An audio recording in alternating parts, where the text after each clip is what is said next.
Olá, como você está? Bem-vinda mais uma vez ao canal da Saúde Emocional. Eu sou a sua terapeuta Magna Araújo e estou aqui nesta semana para falar um pouco mais sobre a depressão. E começando, eu quero dizer para você o que não é depressão. Gente, é incrível o quanto as pessoas confundem ansiedade com depressão. Não, ansiedade não é depressão. Ansiedade não é um sintoma da depressão. Um ansioso pode estar com depressão, assim como também um depressivo pode ter ansiedade, mas uma coisa não é a outra, uma pode levar a outra. Ansiedade é um excesso de preocupação. Ansiedade é excesso de euforia. Eu costumo dizer que uma pessoa ansiosa é aquela que vive no futuro. Por quê? É excesso daquilo que vai acontecer. É excesso daquilo que pode acontecer. Não é nada real. Enquanto a depressão, eu costumo dizer que ela é excesso de passado, excesso de trauma, excesso de rejeição, excesso de coisas que você vai guardando. Sabe aquelas coisas que você cresce ouvindo alguém dizer? Ah, você não vale nada. Ah, você não serve para isso.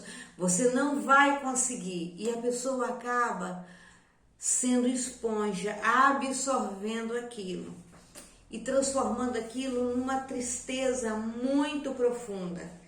E é uma tristeza permanente, ela não passa. Depressão é tristeza, tristeza permanente, uma tristeza que não passa por nada.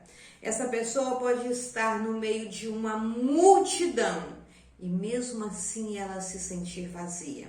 Você sabia que por causa da depressão, muitos eles tomam um caminho muito triste, porque tomam o caminho do álcool, tomam o caminho das drogas. Por quê? Porque ele tenta preencher um vazio que está dentro de si. Ela tenta preencher um vazio que está inundando a sua alma e que ela já não sabe mais como fazer para resolver aquele vazio. E aí ela acaba entrando nessa depressão e um abismo, ele vai chamando outro abismo. Quanto mais uma pessoa deprimida está, quanto mais ela ouve ou pensa algo que ponha para baixo, mais para baixo ela vai ficar. Você sabia que você é a média das 5 pessoas que você mais convive? Isso, exatamente. Portanto, se você vive com pessoas pessimistas, com pessoas que só enxergam o seu defeito, com pessoas que só falam mal de você e que só te coloca para baixo, você vai se tornar pessimista, vai ficar para baixo e vai começar a desenvolver o seu lado masoquista. Isso a gente vai falar em outros tempos, calma aí. Não é esse masoquismo que você pensou, não. Eu estou falando do traço de caráter. Como analista comportamental e corporal, eu não posso deixar de falar isso também. Mas a gente vai ver isso em outro tempo, tá legal? Agora nós vamos focar na depressão. E essa pessoa começa a ouvir tanta coisa desagradável que vai entrando no coração dela, vai entrando e ela vai guardando, vai entulhando, sabe? Lixo emocional. Vai entulhando e ela não para em momento nenhum para olhar se faz sentido aquilo que a pessoa está dizendo dela. Ela já começa a se olhar como uma pessoa totalmente incapaz, como alguém que não merece uma segunda chance. E eu tô aqui para dizer para você, você merece a segunda, a terceira, a quarta, a quinta, sabe por quê? Porque você é única, porque você é especial. Eu disse na aula anterior e volto a dizer nessa aula, você é o maior projeto de Deus. E tudo que Ele faz, eu posso te garantir que é perfeito. Portanto, você é alguém que já deu certo. Só que cada um de nós nasce com uma habilidade. Cada um de nós nasce com uma dor diferenciada. Não se esqueça, tudo que você sentiu na barriguinha da mamãe está registrado dentro de você. O seu cérebro tem a capacidade de registrar tudo. O problema é que 5% disso você lembra. E 5% está num compartimento totalmente secreto e aparentemente inacessível, que é o seu inconsciente. Então, muitas das suas dores já começou lá, de coisas que a mamãe sentiu, que a mamãe ouviu, que a mamãe passou. E aí você nasceu, e a partir do momento que você veio a esse mundo, você também ouviu, você também passou coisas. Você não sabe, mas o seu inconsciente sabe. E aí você vem juntando os seus traumas. Chega um momento que você para e pensa, não, todo mundo fala mal de mim, todo mundo fala que eu sou grossa. Não, realmente eu devo ser grossa mesmo. E você passa a agir como se fosse grossa. Além de você ser a 5 média das pessoas que você mais convive, você também é a média daquilo que você mais escuta e daquilo que você mais vê. Exatamente assim. Tome cuidado com aquilo que você está vendo, tome cuidado com aquilo que você está ouvindo. Tome cuidado com quem você está convivendo. Porque se tudo que você deve guardar, o rei Salomão dizia, de tudo que você deve guardar, guarde o seu coração. Isso significa que nós precisamos selecionar as nossas amizades. Tem pessoas que elas têm problema, tem pessoas que são deprimidas, que são baixo astral, que são extremamente masoquistas e só querem ver a gente para baixo. Então essas pessoas vão te colocar para baixo.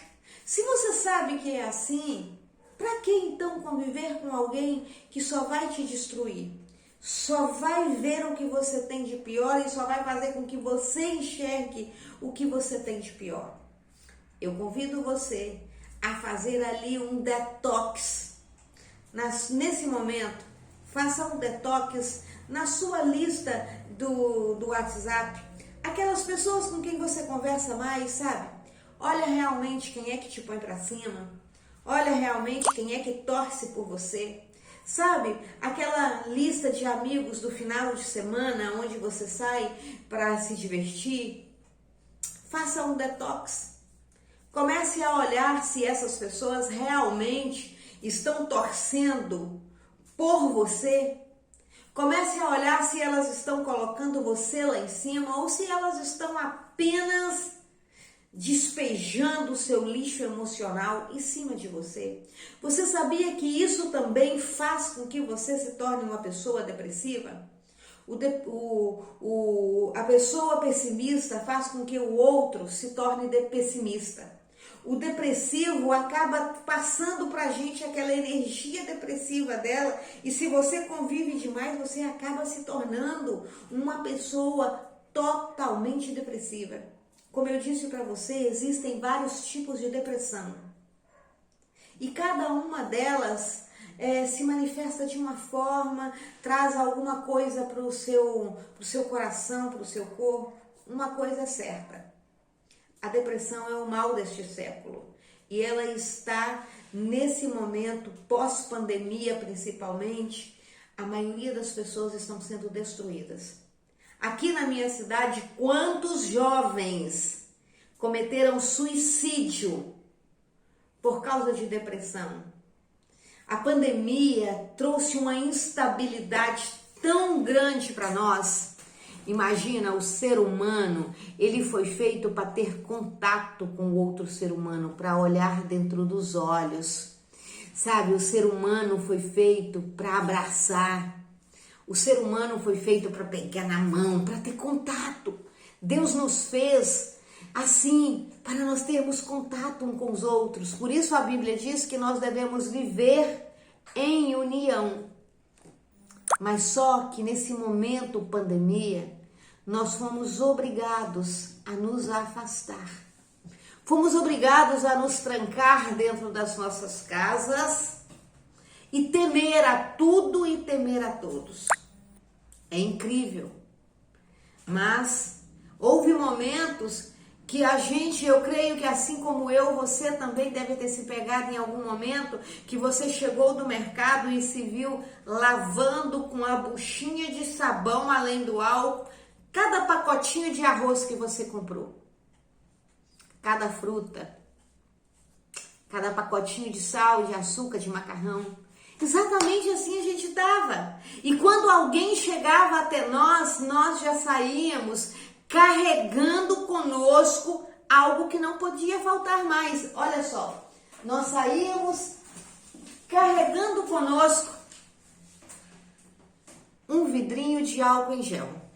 E aí as pessoas iam nos cumprimentar, já não era mais mão na mão, era aquele famoso murrinho ou cotoveladinha. Imediatamente nós, a máscara e o álcool, e a gente queria a distância. Não era errado não, afinal nós estávamos passando por um momento conturbado, afinal a ameaça era muito grande, ninguém aqui quer morrer. O céu é lindo, o céu é maravilhoso, mas é para nós. Todo mundo quer ficar mais um pouquinho aqui na terra, não é verdade? Então a gente precisava se cuidar.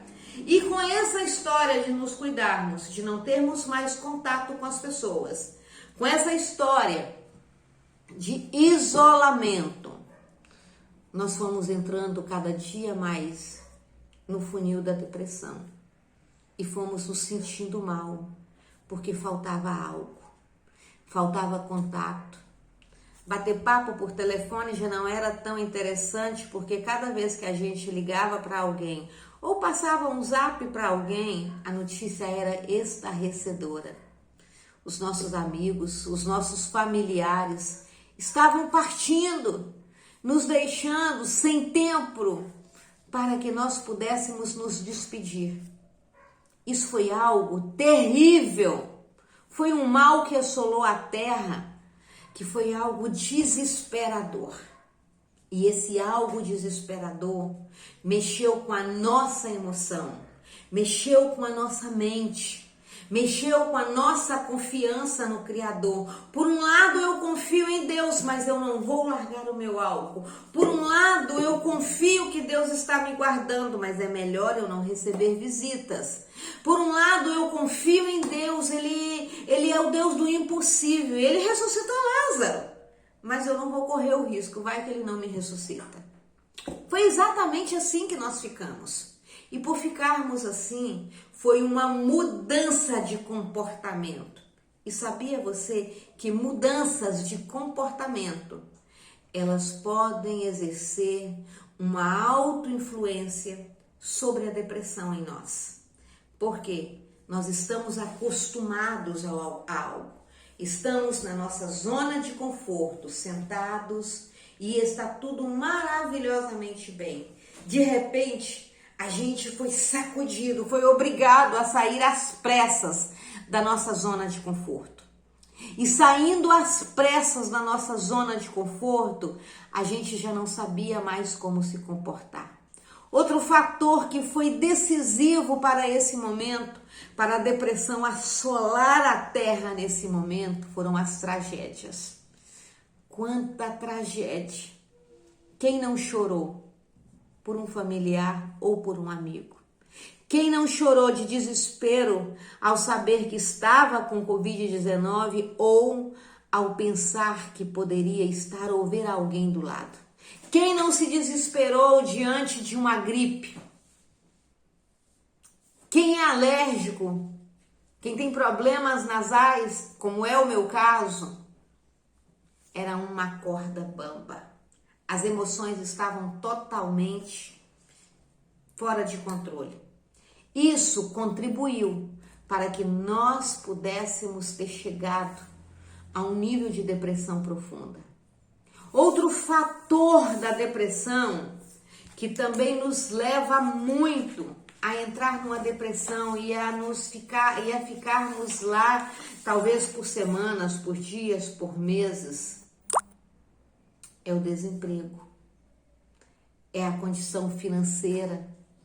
E nós passamos por momentos terríveis. Alguns só choravam. Nós tivemos que tomar decisões que nós não estávamos preparadas para tomar. Decisões do tipo, eu vou vender lenço, ou eu vou chorar. Algumas de nós resolveu vender o lenço. Algumas de nós resolveu chorar. Algumas de nós viu oportunidade surgindo. Foi estudar mais, foi fazer novos cursos, foi empreender. Mas mesmo no quesito empreendedor, mas será que vai dar certo? Era muita instabilidade.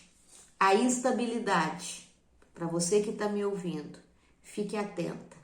É algo que contribui para a depressão. Muita gente diz para mim assim, olha, eu não tenho motivos, ou ela não tem motivo, aquela pessoa não tem motivo para estar deprimida, eu não entendo o porquê que ela está passando por essa depressão. Depressão é exatamente você olhar, primeiro, você olhar demais para o passado. Segundo, você passar por um baque muito grande que tira você da sua zona de conforto, traz instabilidade e insegurança para a sua vida. Mamãe, papai, você que está me ouvindo, vovó, vovô, você que está me ouvindo agora e quem sabe tem criança na sua casa ou tem jovem na sua casa, cuidado com aquilo que você diz, porque as suas palavras podem ferir. Palavras, uma vez que elas foram faladas, que foram jogadas ao vento, não dá para voltar atrás. Mas dá para consertar algumas coisas da seguinte forma. Se você falou algo que machucou o coração do seu filho, volta, peça perdão, sente com ele, olhe olho no olho e aí peça perdão. Deixe que essa pessoa perceba que realmente você está arrependido e que aquilo não é o que está no seu coração. Isso não vai resolver, mas vai ajudar pra caramba. Depressão é um processo, porque a pessoa vem de pouquinho a pouquinho, é como um copo cheio de água. O copo, ele já está cheio. E se a pessoa continuar derramando água dentro daquele copo, ele vai derramar. Ele vai derramar por quê? O ditado que diz por aí, a última gota é aquela que entorna o copo. Não, o copo já estava cheio. E se ele está cheio, fatalmente ele vai entornar em algum momento.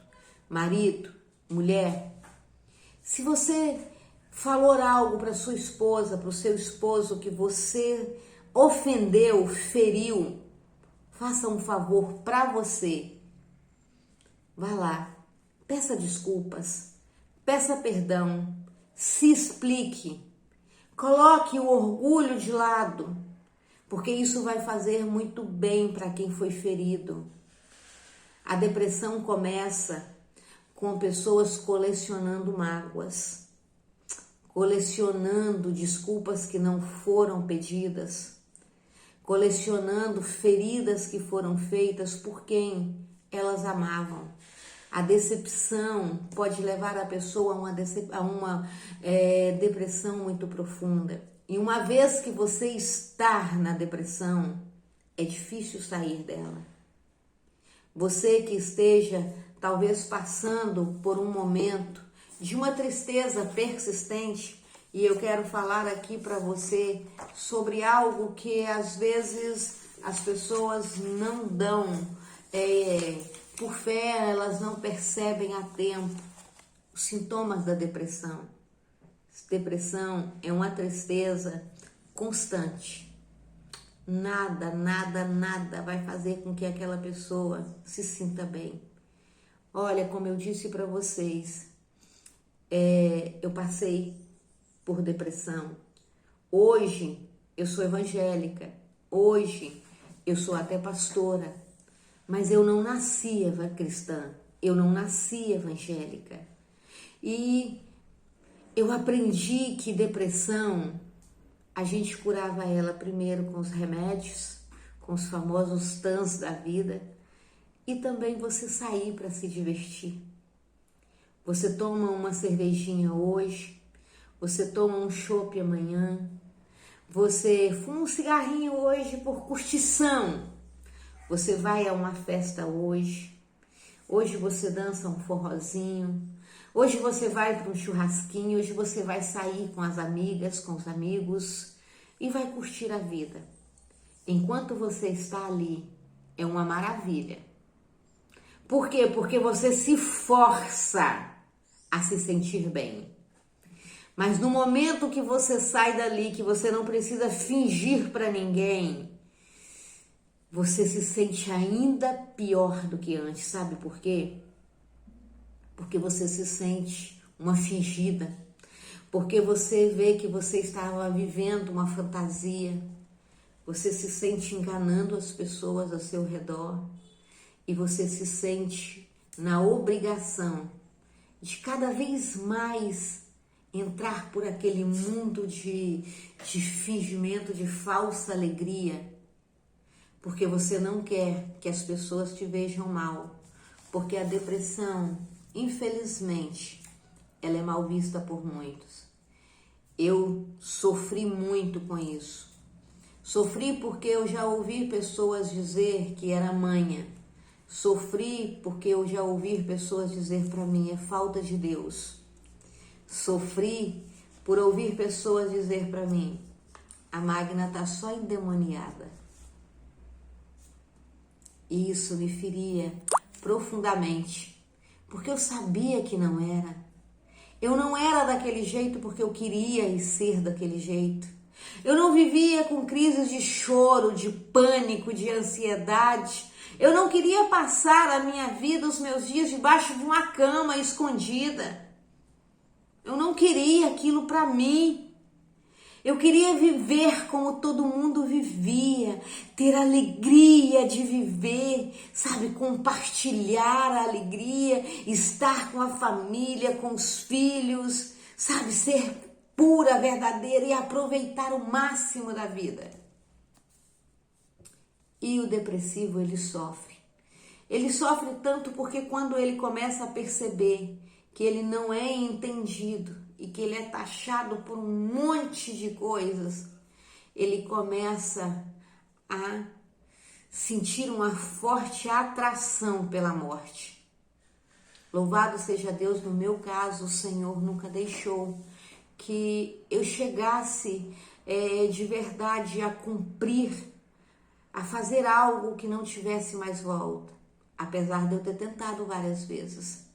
Apesar de várias vezes eu ter tomado 3, 4, 5 calmantes de uma única vez, até uma cartela, já aconteceu de eu tomar uma cartela inteira, de eu passar o dia inteiro tomando remédio para eu poder dormir e não acordar nunca mais. Já aconteceu de eu pegar a faca, pegar o estilete e ficar namorando, olhando para o meu pulso e pensando, eu corto, eu não corto. Quantas vezes eu chorei e pedi a Deus e disse, Deus, se o Senhor está aí olhando para mim, dizem que o Senhor é pai e o Senhor não é padrasto, então me leva, para que eu estou aqui? Minha vida não tem sentido, eu não tenho prazer. Quantas e quantas vezes isso aconteceu? Quantas e quantas vezes eu namorei ali a morte, através dos meus remédios ou através de uma faca, de um estilete. É horrível, horrível, horrível. Ensaiei isso muitas vezes, louvado seja Deus, eu não cheguei a cometer o ato. Mas eu aprendo também o seguinte, o suicida, o depressivo que chega a esse ponto de cometer suicídio, ele não quer suicidar. Ele quer apenas matar a dor dele. Ele não quer chamar a sua atenção. Ele quer matar uma dor que está dentro dele. E ele quer externar essa dor de alguma forma. Tenham muito cuidado, muito carinho. E eu vou passar para vocês alguns dos sintomas que, se você está sentindo isso por um tempo assim persistente, contínuo, tome cuidado, procure ajuda, procure um médico para te diagnosticar. Eu não sou médica, eu sou terapeuta. Eu tenho formação em psicanálise, formação em terapia TRG, tenho vários tipos de formação, tenho a formação em coach emocional também, mas não sou médica. Eu tenho o maior prazer de te ajudar, mas eu nunca posso medicar você. Eu vou sim cuidar de todos aqueles que vêm até mim me procurando, pedindo ajuda terapêutica, eu vou ajudar. Mas um diagnóstico clínico precisa de um médico te diagnosticar clinicamente. Então procure ajuda, procure um psicólogo, procure uma terapeuta, procure um psicanalista, procure alguém que pode te ajudar. Eu procurei ajuda na minha época e encontrei ajuda através dos medicamentos. Vou ser muito franca para você, essa não é a melhor saída, não era a melhor solução. No meu caso, não foi a melhor saída, não foi a melhor solução. O meu caso era totalmente emocional e eu precisava de cura emocional. Mas uma pessoa deprimida, ela pode se sentir triste, ela pode se sentir ansiosa, desesperada, ela pode se sentir impotente, vai se sentir principalmente impotente, inútil. Ela sente culpa por tudo, ela começa a sentir culpa. Culpa do quê? Não sei. Culpa de estar viva, culpa de existir, culpada de não ser feliz, culpada de estar dessa forma, ela vai sempre se culpar. É muito irritada, se magoa facilmente. E assim, apesar de ser inquieta e nada tá bom para ela, ao primeiro sinal de aceitação, ela se acomoda naquele lugar e fica ali acomodada. Se você está passando por um momento principalmente de tristeza profunda, busque ajuda. Hoje, graças a Deus, o mundo está cheio de profissionais excelentes que pode te auxiliar e pode te ajudar. Eu, como terapeuta, tenho tratado todos os meus clientes. Eu não tenho paciente, eu tenho cliente, porque paciente, ele é passivo com a sua dor e o cliente não. Então, todos os meus clientes que têm vindo até mim, eu tenho ensinado exercícios, a gente tem conversado, a gente tem procurado resolver o passado, ressignificar o passado, mas principalmente ter uma visão do presente. Eu quero dizer para você, seu passado é a sua história. Seu passado não é para você morar nele, é para você olhar e ver só a lição e olhar e dizer, uau! Menina, eu venci essa dificuldade, eu não pensei que eu fosse tão forte. Olha para você e acredite em você, porque você é capaz.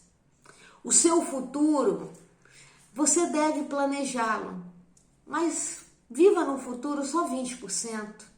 Viva pelo menos 60%, 70%. Viva no seu presente, viva o hoje e o agora. Afinal, o futuro a Deus pertence, o amanhã é de papai.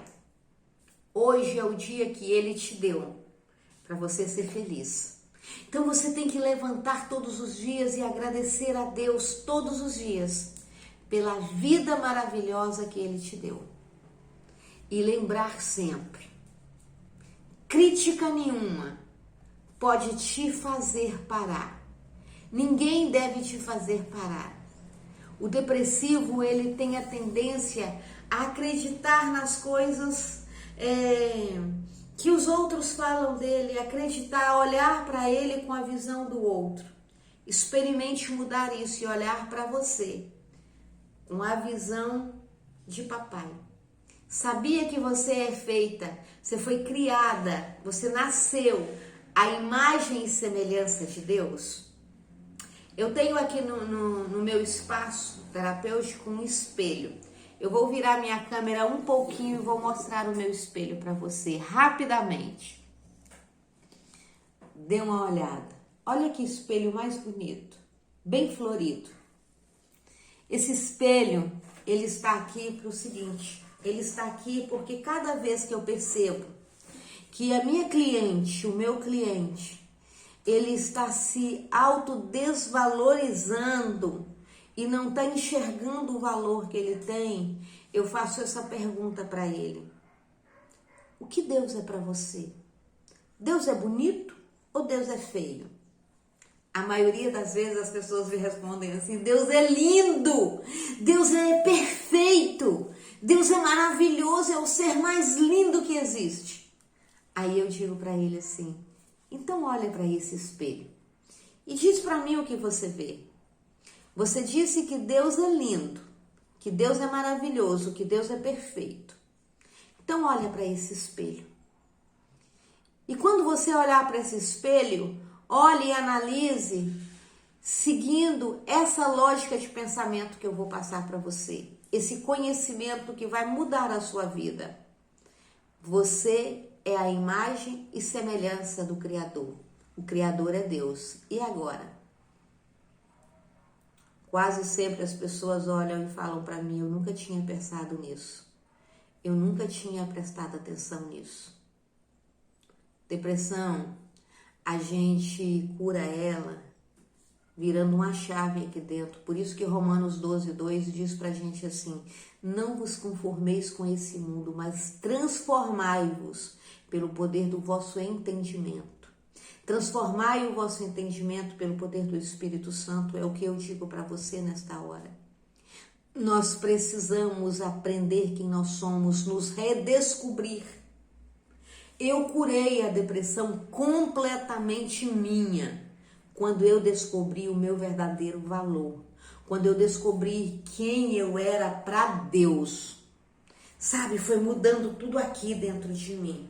À medida que eu fui adquirindo conhecimento, à medida que eu fui fazendo os meus exercícios terapêuticos e mudando, usando ali muito PNL, mudando a minha... Gente, foi uma programação, foi uma reprogramação neurolinguística que eu fiz no meu cérebro tremenda.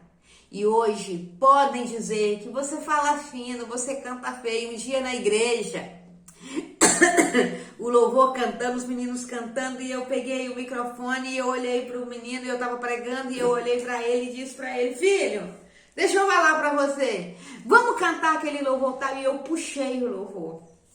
Eu não canto nada, eu sou totalmente desafinada, eu sou um desastre cantando.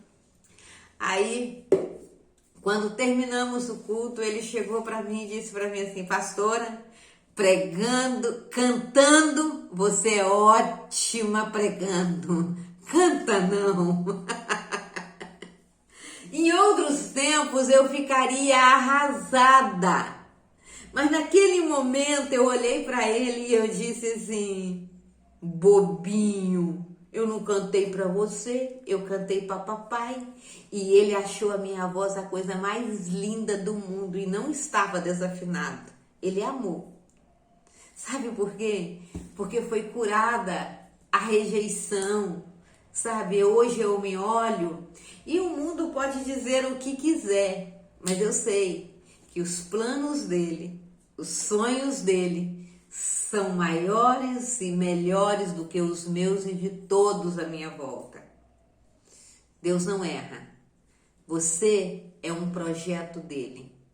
E se você está passando por esse probleminha agora, dessa tristeza profunda de depressão e ansiedade, saiba que maior é o Deus que te criou. E ele já pensando em tudo isso que poderia acontecer para você, te fez tão perfeita que ele te fez com a capacidade, com a força necessária para ressignificar tudo isso, para dar um novo sentido a tudo isso. Ele plantou o espírito dele dentro de você.